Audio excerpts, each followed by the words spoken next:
আজি আমাৰ কেবিনেটত এটা গুৰুত্বপূৰ্ণ সিদ্ধান্ত হয় যে যিসমূহ আমাৰ বিভিন্ন প্ৰাদেশিকৃত বিদ্যালয়সমূহত আমাৰ এটা আগত সিদ্ধান্ত আছিলে যে তাৰ কৰ্মচাৰীসকলৰ দৰমহা আমি আইনৰ জৰিয়তে ফিক্স কৰি ৰাখিছিলোঁ।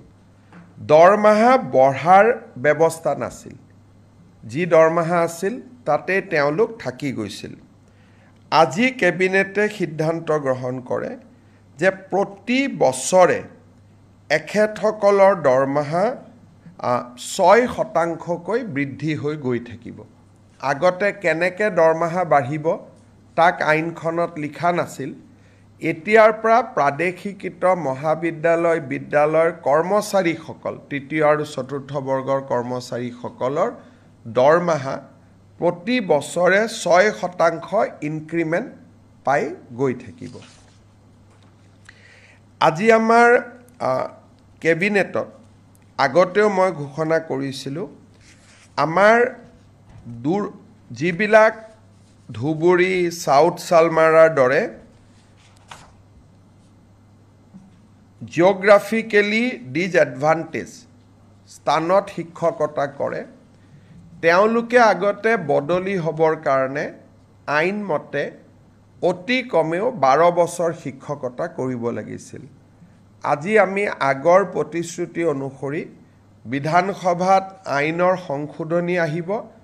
এতিয়া ছোৱালী বা মহিলা শিক্ষয়িত্ৰীয়ে 5 বছৰ কাম কৰিলেই ট্ৰান্সফাৰৰ বাবে উপযোগ্য হ'ব আৰু পুৰুষ শিক্ষক 7 বছৰ কাম কৰিলে ট্ৰান্সফাৰৰ বাবে তেওঁলোক উপযুক্ত হ'ব।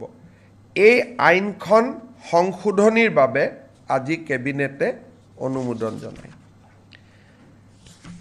আজি আমাৰ কেবিনেটে অসম চৰকাৰৰ যিটো প্ৰভিন্সিয়েলাইজেশ্যন পলিচি, সেই পলিচিটোক সংশোধন কৰি আমি এখন আইন আনিম, যি আইনৰ জৰিয়তে 2006 চনত প্ৰতিষ্ঠা কৰা ৰিকগনাইজ হওক, মাত্ৰ তেওঁলোকক ৰিকগনাইজৰ লগতে পাৰ্মিশ্যন হওক, NOC হওক, এফিলেশ্যন হওক, যিকোনো চৰকাৰী কমিউনিকেশ্যন থাকিলেই 2006 প্ৰতিষ্ঠা কৰা স্কুল, কলেজ প্ৰাদেশিকৰণৰ বাবে উপযুক্ত বুলি বিবেচিত হ'ব।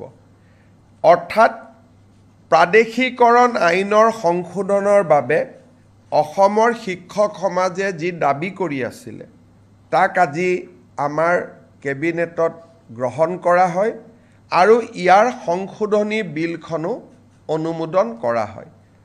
এই সংশোধনীৰ ফলত কেইবা হাজাৰ শিক্ষকৰ চাকৰি প্ৰাদেশিকৰণ হ'ব পাৰিব।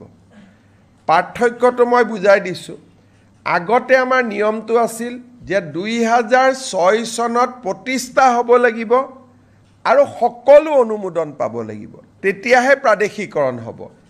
এতিয়া আমি কৈছোঁ সকলো অনুমোদন নালাগে, যিকোনো এখন কাগজ থাকিলে, পাৰ্মিশ্যনৰ কাগজ থাকক, ৰিকগনাইজেশ্যনৰ কাগজ থাকক, এফিলেশ্যনৰ কাগজ থাকক বা NOC এখন থাকক, তেতিয়াও তেওঁলোকৰ চাকৰিসমূহ প্ৰাদেশিকৃত হ'ব।